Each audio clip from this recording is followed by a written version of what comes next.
ką, sveiki gyvi. Ir štai gerai atrodo dabar apie plastikinius ir popierinius šlifavimo diskelius galėčiau įtraukti vieną minusą su plasmasiniais diskeliais, kad jeigu netyčia rankom užsikabina kantas, tai eina kaip geras peilis.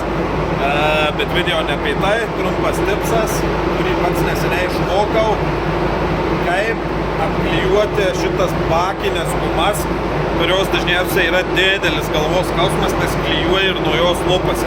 Jeigu riebalinė, dažnai skuduriukas tamsėja, tai rodo, kad tai yra sintetinis kaučiukas ir dėl to neprilimpa.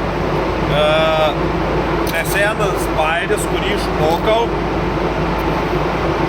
tai panaudoti ant merliaus ar ant popieriaus hafto promauterį arba plastiko arba adhesion promauterį, kažką gėrint sugimimui, užpūst ant popieriaus arba ant skudurėlio ir lengvai prasivest tuos kraštus, palaukti kokias 5 minutės ir klijuot. Ir glėvelį šitą juostelį kur kas geriau limpa ir neatsilupinėja.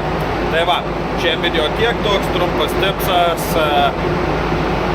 gal pravers, nebent va dar prie šito priklijuosiu, nes neturiu kur telefono pasistatyti šitą, kaip atrodys apsiklijavus. Dėkui, iki.